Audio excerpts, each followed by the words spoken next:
The dust trail snaked toward his windmill, a faint red ribbon against the Wyoming dusk. Elias Thornton stood rooted on his weathered porch, shotgun cradled in hands toughened by decades of toil, watching the strange marks twist through the sagebrush. Something had trespassed onto his isolated ranch, and by the erratic path it carved. Something hurt and cunning. 3 years of solitude on his High Plains homestead had sharpened Elias's instincts to a blade's edge. This wasn't a coyote's aimless wandering or a deer's panicked flight. The tracks were too deliberate, too human in their intent, yet too wild in their execution. Whatever had come was bleeding, desperate, and knew exactly where to find the one source of fresh water for miles. He followed the trail with a predator's silence, his boots ghosting over the cracked earth. Each scuff in the dirt whispered of pain and purpose. A creature fighting to survive against odds Elias understood too well. The evening air carried scents he couldn't pin down around, from blood, sage from the plains, and something primal that stirred a warning deep in his bones. The trail veered past his rusted tractor, around the skeletal remains of a corral he hadn't repaired since Clara's passing, and toward the crumbling shed he used only for storing firewood. The marks grew messier, the bloodstains wider. Whatever bled was faltering, slowing, its strength ebbing into the dust. Elias raised his shotgun, finger hovering near the trigger, and then he saw her. She crouched behind the shed like a cornered beast, a young woman with eyes that held no trace of civilization. Her auburn hair was tangled with burrs and dirt, her body draped in scraps of leather and cloth that barely qualified as clothing. A jagged wound sliced across her right thigh, oozing blood that painted her pale skin in streaks. But it was her stance that stopped Elias cold. She didn't sit or kneel like a person in pain. She perched on her toes, muscles coiled, hands splayed like talons against the earth. When she saw him, she didn't cry out or beg. She bared her teeth and loosed a guttural snarl that sent a shiver through him, a sound that belonged to the wild places where men seldom ventured. This wasn't a woman, not in any way Elias understood. This was something that had shed its humanity like a snake sheds skin. Her head tilted at an odd angle, studying him with the cold calculation of a hawk eyeing a rabbit. No fear flickered in those green eyes, only a weighing of threats and opportunities. Blood dripped from her thigh, but she gave no sign of noticing the pain. Elias lowered his shotgun an inch, his mind racing. How long had she been out there? How had she survived the winters, the wolves, the endless hunger of the plains? And why did meeting her gaze feel like looking into a mirror, reflecting back the parts of himself he'd buried with Clara? She shifted backward, her movements liquid and silent, preparing to melt into the twilight. In moments, she'd be gone, a phantom swallowed by the vastness that had forged her. Elias would be left wondering if she'd been real or just a ghost conjured by too many nights alone. But something in her eyes, a flash of vulnerability, not from her wound, but from something deeper, made him act against every instinct, honed by years of self-preservation. He took a step forward. Her snarl deepened, a promise of violence that vibrated through the cooling air. Her body tensed, a spring wound tight with lethal intent. Elias Thornton, for the first time since Clara's death, felt a spark of life flare in his chest. What happened next would alter their paths forever. For some meetings are fate cloaked in peril, and some strangers carry the keys to truths we've long forgotten. Elias leaned his shotgun against the shed, raising both hands, palms open. The gesture meant nothing to her. She tracked his movements with predatory focus, her growl a low rumble that seemed to shake the earth. He'd tamed mustangs in his youth, spending days earning their trust, learning to speak their language of fear and defiance. But this was no horse. This was a human spirit wrapped in instincts sharper than any blade, and he had no map for navigating the divide between her two natures. With deliberate care, he reached into his coat pocket and pulled out a strip of dried venison. Her nostrils flared, catching the scent instantly. The growling ceased, her head tilting further, confusion softening the edges of her aggression. She understood hunger, but not the idea of a gift. Elias tossed the venison halfway between them and stepped back, giving her space. She didn't lunge for it. Instead, she studied his face, searching for the betrayal she expected. When he remained still, she crept forward on hands and knees, never breaking eye contact. She snatched the meat and retreated, tearing into it with teeth that had clearly spent years rending raw flesh. As she ate, Elias saw details that twisted his gut. Scars crisscrossed her arms and legs, old wounds from battles no human should have survived. Her fingernails were jagged, thickened by years of clawing through dirt and stone. Yet beneath the feral exterior, he glimpsed something else of fierce beauty. Not the gentle grace Clara had embodied, but something raw and untamed, like a thunderstorm given form. When she finished, she looked at him, not with gratitude but with the practical assessment of a creature, wondering if this source might yield more. He reached for another piece of venison, this time holding it out. She studied his hand, her breathing quickening. He could see the war in her ice trust meant vulnerability, and vulnerability meant death. But hunger was a force older than fear. She edged closer, each step a cautious dance, close enough now that he could see the emerald flecks in her eyes, the pulse racing at her throat. The way she cradled her wounded leg, their fingers nearly touched as she reached for the meat. But a coyote's distant howl shattered the moment. She jerked back, hissing, her body poised to flee. Elias made his second reckless choice. Instead of pursuing, he sat cross-legged in the dirt, closed his eyes, and waited. He became still, a stone in the landscape, every thread erased. Minutes passed. The wind carried the scent of sage and dust. A hawk cried overhead. Slowly, he felt her presence draw near. When he opened his eyes, she sat just beyond arm's reach, studying him with an expression caught between worlds neither fully human nor fully beast, but something that had known only cruelty from both. The sound of hoofbeats broke the silence, heavy and purposeful, coming from the east. Her head snapped up, every muscle tensing. Riders approached, and by her reaction, she knew what they meant: danger, pursuit, pain. Elias's blood chilled as he recognized the voices carried on the wind. The Hargrove brothers from town, men who thrived on others' misfortune. She vanished before he could react, one moment crouching before him, the next gone. A rustle in the sagebrush, the only sign she'd existed. The hoofbeats grew louder, bringing the harsh tones of men who solved problems with fists or worse. Elias retrieved his shotgun and stood, mind racing. The Hargroves didn't visit for neighborly chats. They came when they wanted something, and they took it without asking. 3 riders crested the ridge overlooking his ranch: Silas, Amos, and their cousin Lemuel Hargrove, men who'd built their lives on others' losses. Silas led, his broad-brimmed hat shadowing eyes that held no warmth. Amos carried a lasso, its loops worn from frequent use. Lemuel's hand rested on the revolver at his hip. They reined in their horses 20 feet from Elias, forming a loose arc that pinned him against his shed. Silas leaned forward, his smile sharp as barbed wire. "Evening, Thornton. Word is you're hiding something that ain't yours to keep." Elias kept his face stone, though his grip tightened on the shotgun. "Don't know what you're talking about, Silas. Been a quiet day." Amos spat tobacco into the dust near Elias's boots.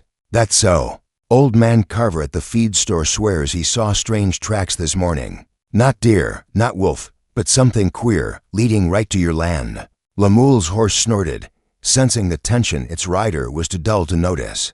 Carver's half blind and full of whiskey most days, but then Widow Tate mentioned missing goats. And the Jensen kid says something growled outside his window last night. Elias's stomach knotted. If they were tracking her, if they'd linked her to the town's recent troubles, she was in deeper peril than starvation or cold. Men like the Hargroves didn't capture what they feared, they destroyed it. "Plenty of critters out here," Elias said, voice steady. "Always have been. Don't see how that's my problem." Silas's smile widened, showing teeth stained by years of vice. "See, that's where you're mistaken, neighbor. Town's offering a bounty $40 for whatever's been scaring folks. $40 says we find it, we end it, and we cash in. More money than most see in months, enough to turn amateurs into hunters and hunters into butchers." Amos freed his lasso, testing its weight. "Seeing as the tracks lead here, we figured you wouldn't mind us poking around. Just being friendly." Elias raised his shotgun, the barrel steady. "I mind plenty. This is my land, and you ain't welcome." The air grew heavy, Lemuel's hand inching toward his revolver, Amos coiling his rope.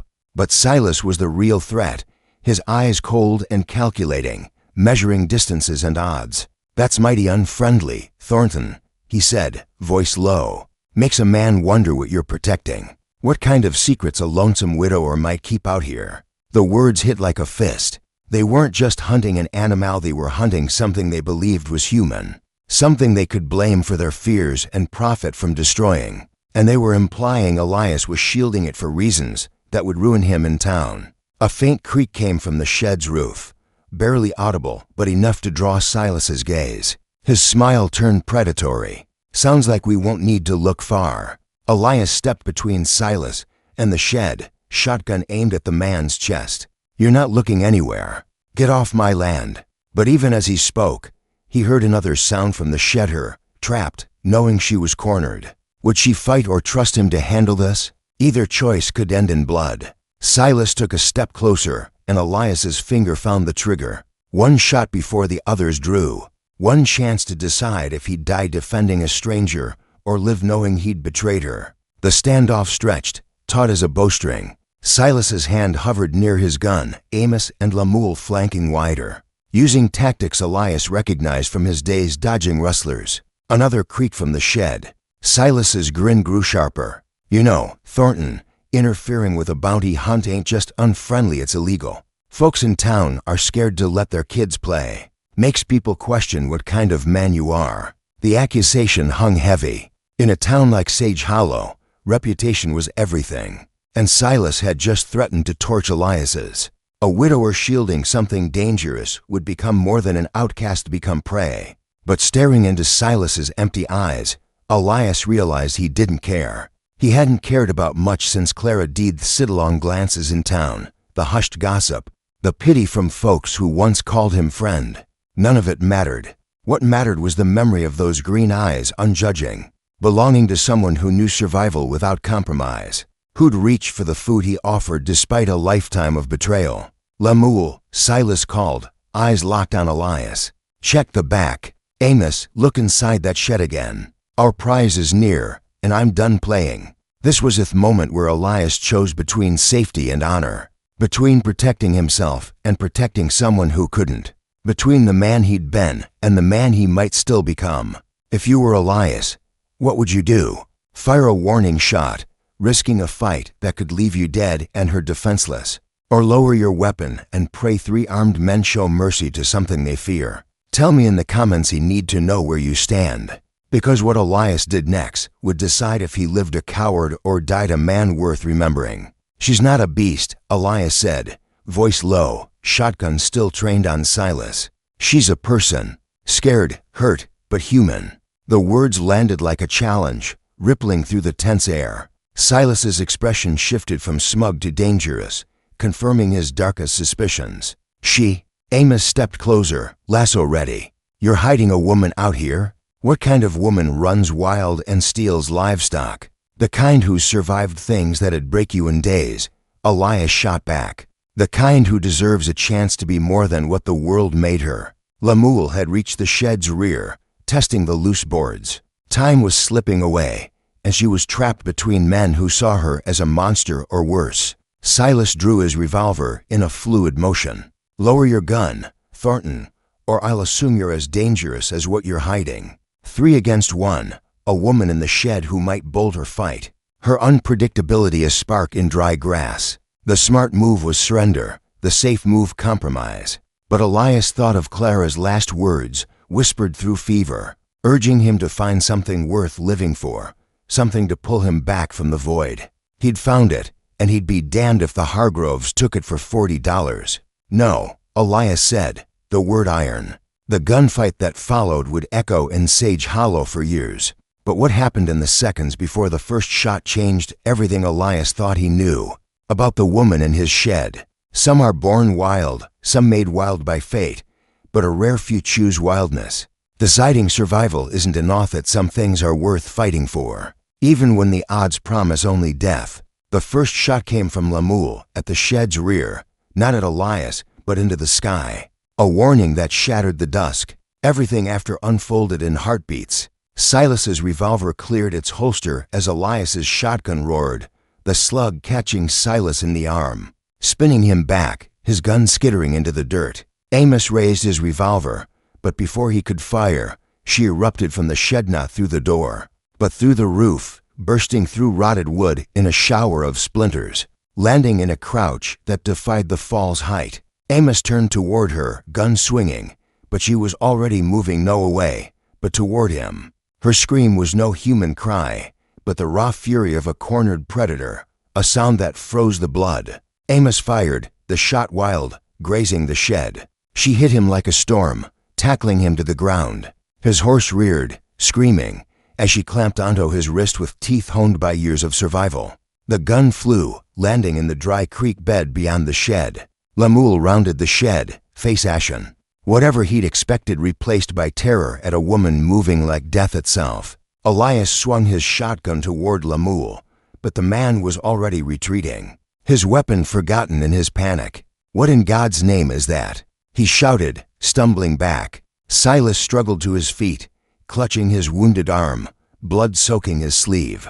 "Kill her," he screamed. "Kill the damn beast." But Lemuel was mounting his horse, loyalty drowned by fear. "This ain't right," he called, spurring his mount toward the ridge. She released Amos with a snarl, turning toward Silas, lips drawn back to show teeth stained with Amos's blood. Amos rolled away, clutching his torn wrist, face pale with shock. The lasso he'd meant to use lay abandoned, and he made no move to reclaim it. For a moment, the scene froze. Silas bleeding and furious, Amos broken, Lemuel fleeing, and her at the center, an avenging force, her tangled hair catching the last light, her eyes burning with a rage born of years of being hunted. Elias stepped between her and Silas, shotgun raised, but pointed upward. "It's over," he said, voice carrying the weight of a man who'd seen war. "Take your brother and leave. Don't come back." Silas's good hand twitched toward a knife at his belt, but her gaze stopped him. A predator's promise that the next threat would meet more than it could survive. "This ain't done, Thornton," he hissed. "Tell 'em here about this, about what you're keeping, what attacked us. Tell them what you want." Elias replied. "You came armed, threatening. I protected what's mine." The words surprised him. When had she become his to protect? When had her survival become his purpose? Silas helped Amos to his feet, and they limped to their horses. Amos's wrist dangled uselessly, and Silas's arm would need a doctor soon. As they rode off, Silas shouted back, $40, Thornton. Someone'll collect, and they'll remember who stood in the way." The hoof beats faded, leaving Elias alone with her. She stood motionless, watching the horizon, her breathing quick. When she turned to him, something new flickered in her eyes, not gratitude, but acknowledgement that he'd chosen her over his own safety. She took a step closer, then stopped, head tilting. For the first time, she spoke, a single word, rough from years of silence but clear. "Mercy," she said, touching her chest with a bloodied hand. Her name. In that moment, Elias Thornton knew he wasn't just shielding a lost soul or a wild creature. He was protecting someone, reclaiming her humanity from the wilderness that had raised her. But as she wiped Amos's blood from her lips, he wondered if humanity was something she could fully grasp, or if she'd become something else, something the world wasn't ready for. Mercy. The name suited here, a plea and a defiance, a spark that refused to be snuffed out. Elias slung his shotgun over his shoulder and moved to the windmill's pump. Blood still stained her hands and face, and while he understood her violence had been survival, he feared what she might do if cornered again. He worked the pump until water flowed, then gestured for her to approach. She moved with cautious grace, but the desperate edge had softened. When she reached the pump, she stared at the water, puzzled by its source. Elias cupped his hands under the stream, washing his face. She watched, then mimicked him, flinching at the cold. Her reaction hit him hard. She had likely never known clean water, only what streams or rain provided. This simple act was alien to her. She tried again, washing the blood away. Elias saw glimpses of the woman beneath the instinctual movements, more deliberate, her eyes closing briefly as water dripped from her face. But the moment broke when hoof beats echoed again, heavier, more numerous. Mercy tensed, claws forming, her growl returning. "Easy," Elias said, though his own pulse raced. Through the dusk, he counted 8 ridersmen from town, led by Sheriff Boone, their faces set with purpose.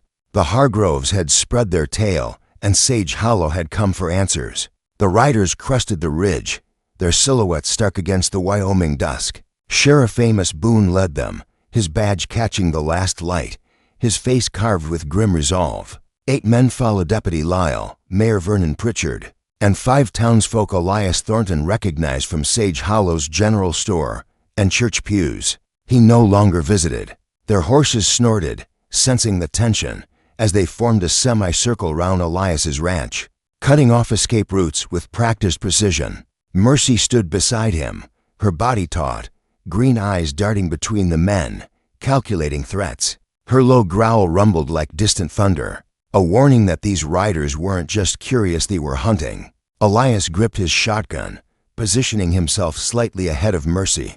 The Hargrove brothers' tale had spread, twisted into something monstrous by fear and greed.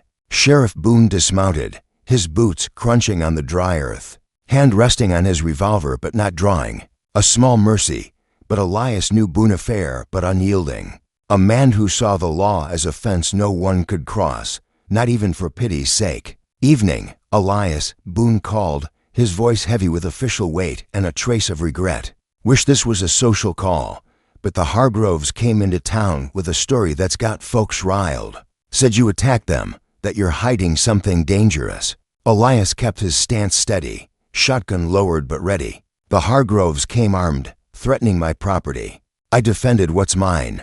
Mayor Pritchard, a weary man whose courage came from titles not deeds, leaned forward in his saddle. "They said it's a woman, Thornton, a wild woman who tore into Amos Hargrove like a beast. Bit him so bad Doc Wheeler's still stitching him up."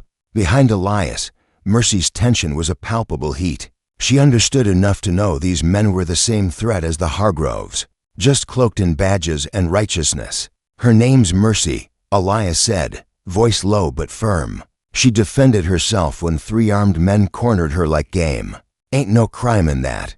Deputy Lyle, young and eager to prove his mettle, shifted in his saddle. "You can't harbor a wild woman, Thornton. It ain't safe for Sage Hollow. Folks are scared to let their kids out." The word wild stung Elias like a lash. What was wild about surviving when the world abandoned you? What was wild about learning to trust nothing but your own teeth and claws? "She ain't wild by choice," he said, an edge creeping into his tone. "She's wild because she had to be, because no one cared enough to show her another way." Boone's eyes narrowed, reading Elias's defiance. "Where'd she come from, Thornton?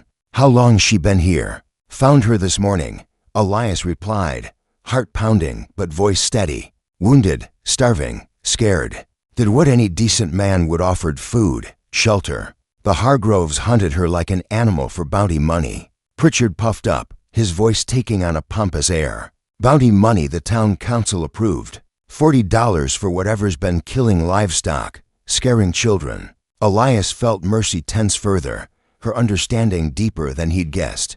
The mention of a bounty stirred memories of other hunts, other men, other narrow escapes. "Show yourself, miss," Boone called past Elias. "No one's gonna hurt you if you cooperate. We just need to see what we're dealing with." The silence stretched, heavy and brittle. Then Mercy stepped out, her movements fluid but predatory, her posture that of a creature ready to fight or flee. Her eyes swept the riders, cold and calculating, categorizing each as threat or prey. The men's collective gasp was audible. Whatever they'd expected a snarling beast, perhaps it wasn't this. Not a woman who looked so human, yet moved like nothing they'd seen. Beautiful in a way that unsettled, dangerous in a way that silenced. "Lord Almighty," Lyle whispered. "She's just a girl. A girl who bit Amos Hargrove's arm to shreds," Pritchard snapped, though his conviction wavered. "A girl who lives like a wolf and attacks honest men." Mercy's lips twitched, showing teeth that had tasted blood that day, but she didn't crouch or growl. Instead, she stood tall, meeting Boone's gaze, daring him to see her as human, not monster. "What's your story, miss?" Boone asked, softer now. "Where's your kin? How'd you end up living wild?" She didn't answer at once, her eyes moving from face to face, weighing intentions. When she spoke, her voice was rough, shaped by years of silence, but unmistakably human. "No kin," she said, each word deliberate. "Only plains, only survive." The raw truth of her words hit the men like a cold wind. This wasn't a beast or a myth, but a person abandoned, forged by a world that would have killed lesser souls. Pritchard wasn't swayed. "She's dangerous," he insisted. "The attack on the Hargroves proves it. We can't have something unpredictable near our town." Unpredictable. Elias's voice rose, righteous anger flaring. 3 armed men trapped her, and she fought back. "What would you do, cornered with no way out?" Boone raised a hand for quiet. "The question is, what now? Can you live among folks, miss? Can you rein in those instincts when pushed?" Mercy looked at Elias, something passing between them, trust, perhaps, or the shared weight of their intertwined fates. "Learn," she said, the word heavy with intent. "Want to learn." She wasn't just speaking of living with people, but of reclaiming what the plains had stripped away, of becoming human again. Before Boone could respond, new hoofbeats echoed, sharp and urgent. Elias's blood froze as he recognized the lead rider's horse. Silas Hargrove had returned, his arm in a sling, his face twisted with pain and triumph. Worse, he brought Companitwa federal marshals, their badges glinting, their rifles ready. Men who answered to warrants, not local squabbles. Men who'd been told they were hunting a killer and wouldn't hesitate to act. The real fight was coming, and words wouldn't stop it. Marshal Clayton Reed dismounted, a lean man with eyes like flint, holding papers that carried the weight of federal law. Marshal Jonah Fisk stayed mounted, rifle scanning the scene with cold efficiency. "Elias Thornton," Reed announced, voice cutting through the dusk. "We've got a warrant for a dangerous individual on your property. Step aside." Silas, sitting his horse behind the marshals, smirked despite his pain. "Told you she's deadly. Near ripped my brother's arm off, and Thornton's been hiding her, aiding a fugitive." Boone looked uneasy, caught between local authority and federal power. "Marshal Reed, this is a town matter. The woman ain't charged with federal crimes. Assault on a mail carrier changes that," Reed said, glancing at his papers. "Amos Hargrove was delivering mail to ranches when attacked. That's our jurisdiction." Elias's gut twisted. Amos had never carried mail. It was a lie to justify federal involvement, but proving it would take time they didn't have. Mercy stepped beside Elias, not behind, her stance defiant, meeting Reed's gaze without flinching. She was no cowering beast, but a woman who'd survived too much to bow now. "You're coming with us, miss," Reed said, though his tone held a flicker of doubt. Whatever he'd expected, this composed figure wasn't it. "No," Mercy said, the word a blade. Fisk raised his rifle. "Ma'am, you don't get a say. You're under arrest for assault with intent to kill." Elias made a choice that would define him. He stepped in front of Mercy, shielding her, and looked Reed in the eyes. "She's my wife," he said, voice clear. "Married this morning under territorial law, with Sheriff Boone as witness." The lie landed like a thunderclap. Boone's eyes widened, but something in Elias's gaze of desperation, resolve made him pause. Pritchard sputtered, but Boone cut him off with a sharp gesture. "That true, Sheriff?" Reed asked. Boone studied Elias, seeing a man risking everything for someone who'd lost it all. "Territorial law don't require notice for marriage," he said slowly. "If Thornton says they're wed, I'll stand by it." Mercy looked at Elias, confusion mixed with something deeper, gratitude, perhaps, for protection she'd never known. "Federal warrant trumps marriage," Fisk growled, but Reed raised a hand. "Not when the crime's self-defense, and the complainant's got a history of lies." Reed had done his homework, knowing the Hargroves' reputation. Territorial courts handle domestic disputes. Silas's face darkened with rage. "She ain't civilized. She can't be married. Look at her." But all eyes were on Mercy, cleaned of blood, standing beside Elias. She looked like a survivor, not a savage. A woman who'd found someone to stand against a world that feared her. "Case dismissed pending territorial review," Reed said, folding his papers. "Local law takes over." As the marshals rode off, dragging a furious Silas with them, Boone approached Elias and Mercy. "This marriage tale won't hold forever. Folks'll ask questions." Elias met Mercy's gaze, seeing depths he was only beginning to fathom. "Maybe by then, it won't be a tale," he said. Mercy tilted her head, less like a beast, more like a woman weighing a new word. "Husband," she said, testing it, then, with a faint smile, "teach me." The riders dispersed, leaving Elias and Mercy under the gathering stars. For the first time, Elias felt the weight of what he'd done, and it just protected her, but claimed her as his own, a lie that might become truth. Mercy's eyes held a spark of something new, hope, perhaps, or the first stirrings of trust. But as they stood by the windmill, a new sound carried on the winddogs barking, sharp and relentless, coming from the east. The Hargroves hadn't given up. They'd rallied others, men with hounds and guns, men who saw Mercy not as a woman, but as a prize worth $40 dead or alive. Elias's heart sank. Sage Hollow was small, but fear spread fast, and the Hargroves knew how to stoke it. Mercy's growl returned, low and fierce, her body poised to flee. "No," Elias said, voice urgent. "Run, and they'll hunt you forever. Trap you, cage you, or worse. Stay, and we'll show them you're not what they think." She shook her head, eyes wild with memories of betrayal. Men in groups meant pain, death, chains. Every instinct screamed to vanish into the plains. "Listen," he said, stepping closer, voice low. "They'll track you till you're cornered. But if you trust me, we can face them together. Prove you're human, not a beast." Her eyes searched his, torn between fear and the fragile bond they'd begun to forge. The barking grew louder, joined by shoutsmen organizing, closing in. Mercy's claws flexed, but she didn't run. Instead, she nodded, a single, sharp motion, and stepped closer to Elias, choosing to stand rather than flee. The dogs burst from the sagebrush first, 3 hounds with muzzles frothing. Their handlers closed behind. 5 men followed, led by Vernon Pritchard, his mayor's title giving him courage he lacked alone. The Hargroves were absent, Silas's wound, and Amos's injury kept them sidelined. But their poison had spread. Pritchard carried a lantern, its light casting long shadows. "Thornton," he shouted, "step aside. That creature's a danger, and we're taking her in." Mercy tensed, her growl deepening, but Elias raised a hand, signaling her to wait. "She's no creature, Vernon. She's a woman, and she's under my protection." Pritchard's face twisted. "Protection? She's a menace. Look at what she did to Amos. Folks won't sleep till she's gone."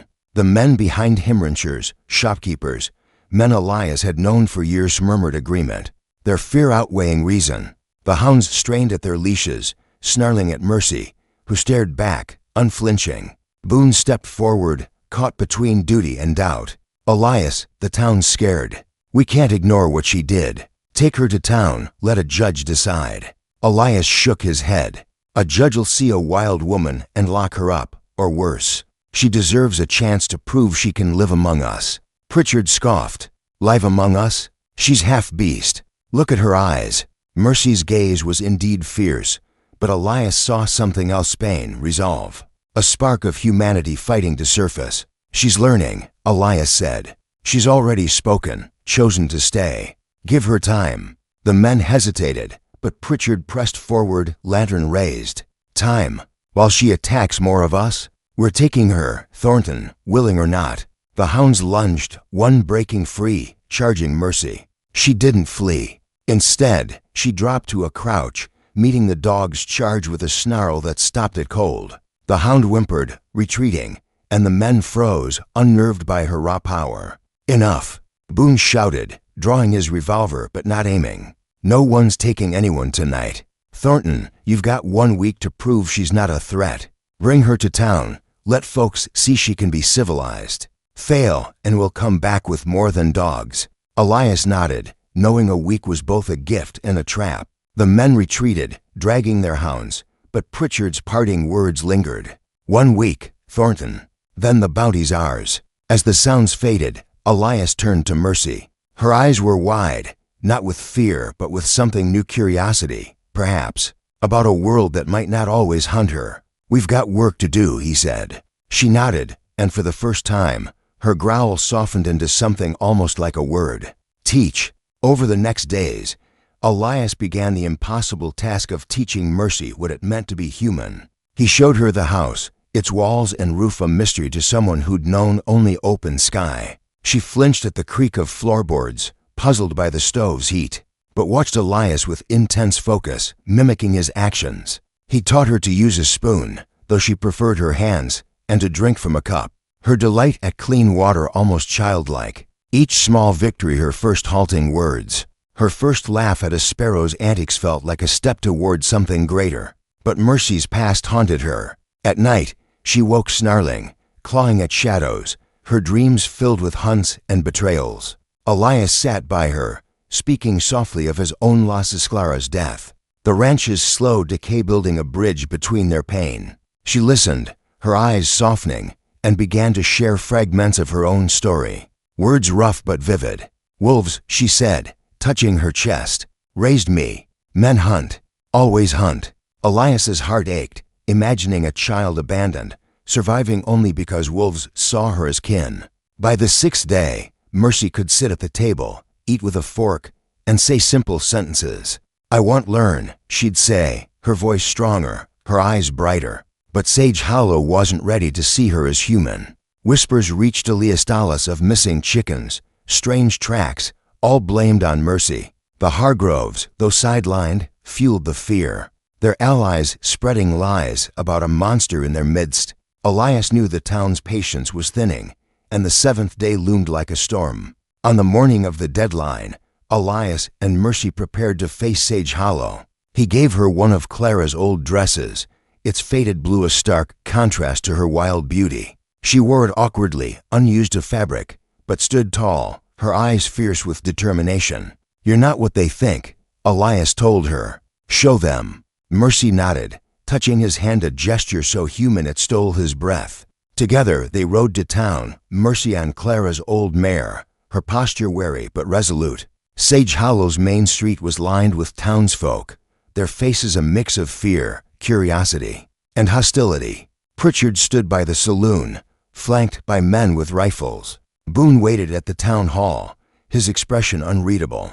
As Elias and Mercy dismounted, whispers spread. "She's the one, looks human enough. Can't trust those eyes."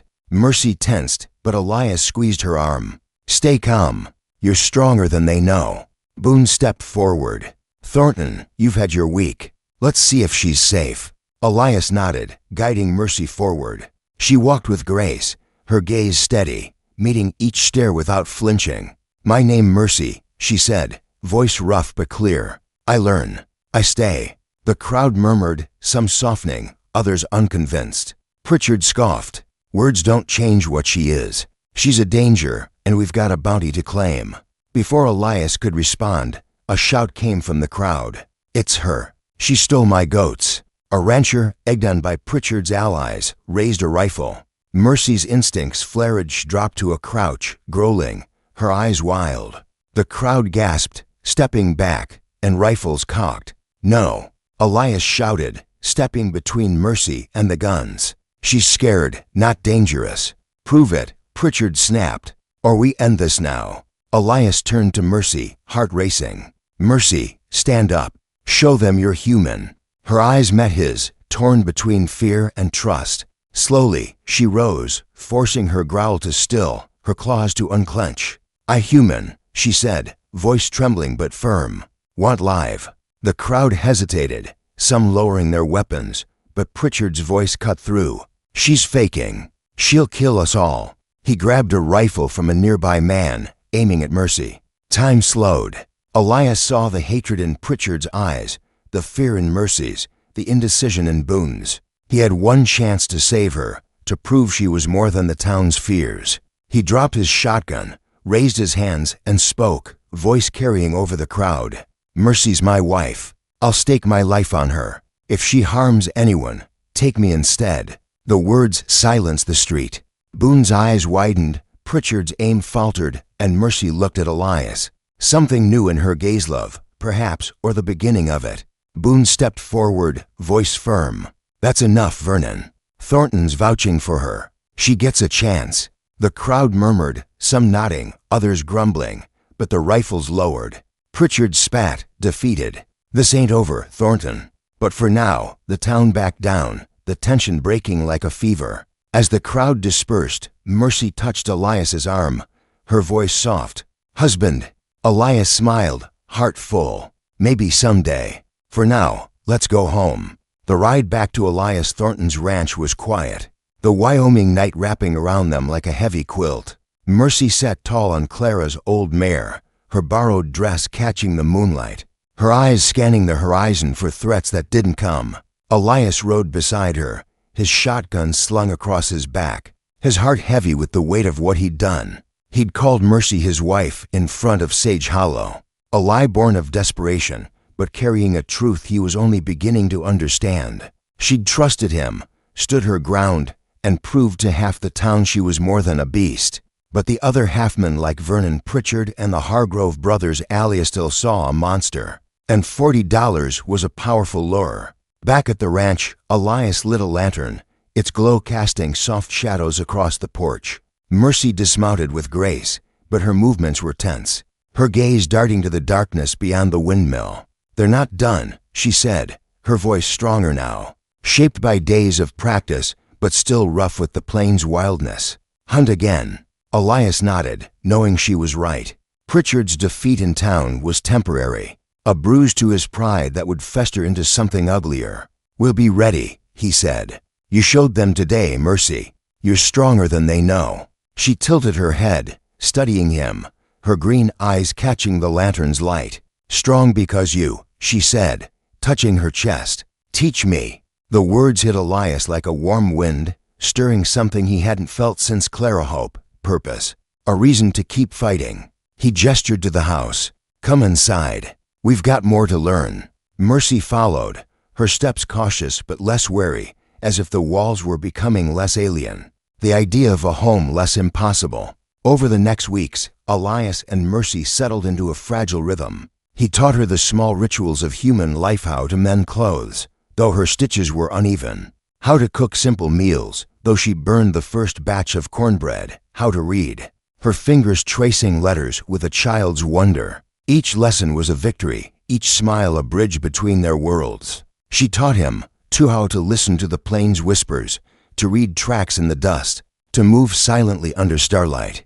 Her stories grew clearer, painted in halting words, a child lost in a wagon train's wreck, raised by wolves who saw her as pack, hunted by men who saw her as prey. Elias listened, his heart breaking for the girl she'd been, his resolve hardening for the woman she was becoming. But Sage Hollow's fear simmered. Reports of missing livestock grew, pinned on Mercy despite no proof. Whispers of strange house likely coyotes were blamed on her. Pritchard rallied the discontented, meeting in the saloon to stoke anger. The Hargroves, still nursing wounds, sent allies to spread lies. Elias heard the rumors through old man Carver, who warned him one morning at the feed store. "They're planning something, Thornton." Pritchard's talking about a posse, saying the sheriff's too soft. Elias thanked him, his stomach nodding. Boone's week had stretched to a month, but time was running out. Mercy sensed the storm coming. Her dreams grew darker, her growls sharper, though she fought to stay calm. One night, as they sat by the fire, she touched Elias's hand, her eyes fierce. "If men come, I fight, not run." Elias shook his head. "We'll face them together, but not with blood. You're more than what they fear." She frowned, struggling with the idea of peace when her life had been war. "Trust," she said, testing the word. "Trust you." The attack came at dawn, 2 months after Mercy's stand in town. Elias woke to the sound of hoof beats, too many to count, and the baying of dogs. He grabbed his shotgun, heart racing, and found Mercy already at the window, her body coiled, eyes blazing. "They come," she said, voice low. "Hunt me." Elias peered through the glass, counting 12 riders cresting the ridge, led by Pritchard, his lantern swinging like a pendulum. No sheriff, no marshals, just townsfolk turned hunters, armed with rifles, ropes, and righteousness. The Hargroves' influence was clear, though they stayed absent, their wounds a convenient excuse. Elias stepped onto the porch, shotgun raised, Mercy at his side. Her growl was soft but deadly, her hands flexing like claws. "Stay back," he shouted as the riders formed a semicircle, their dogs snarling. Pritchard dismounted, his face smug. "Time's up, Thornton. That creature's coming with us, dead or alive." "She's no creature," Elias said, voice iron. "She's Mercy Thornton, my wife, and you're trespassing." The word wife hit the men like a whip, some hesitating, others tightening their grips on rifles. Pritchard laughed, cold and sharp. "Wife, she's a beast in a dress, and we've got a bounty to collect.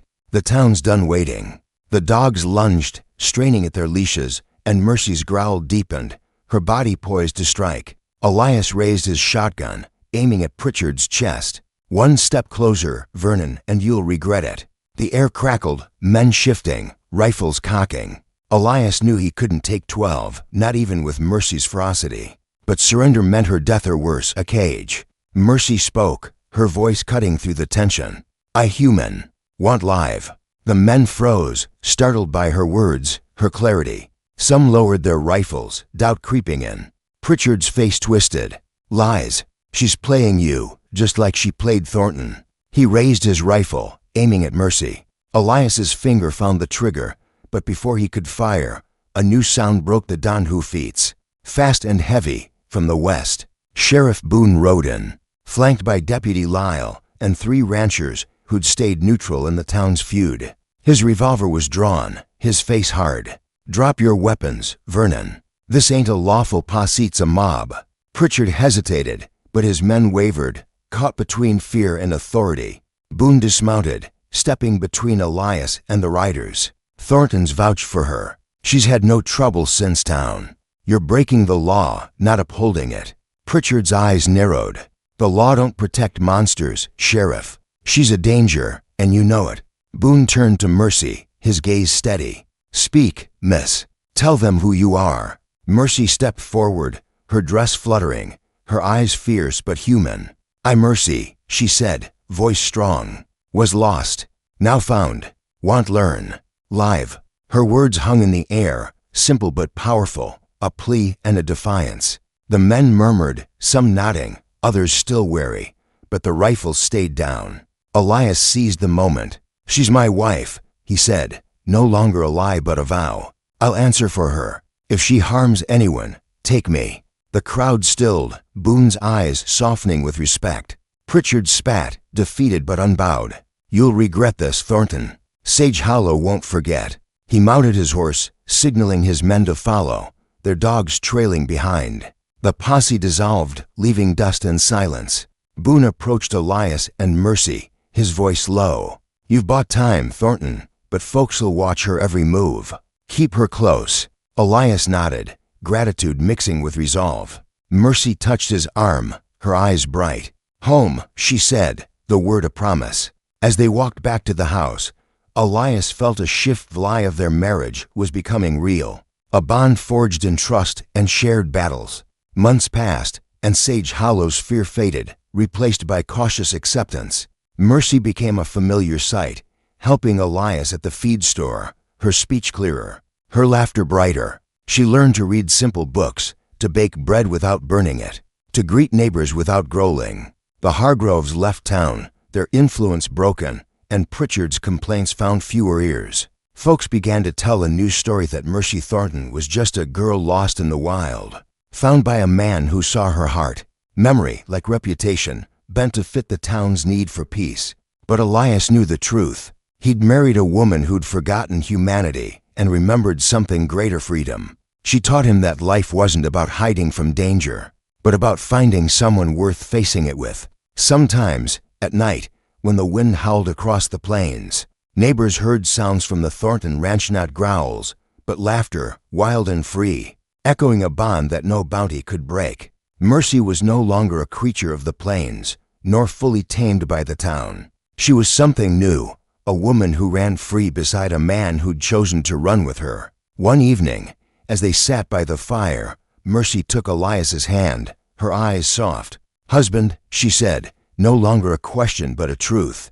Elias smiled, his heart full. "Wife," he replied, and meant it. They'd faced the world's worst fear, violence. Injustice seemed to come through stronger, not because they fought alone, but because they fought together. Sage Hollow might never fully understand, but it didn't need to.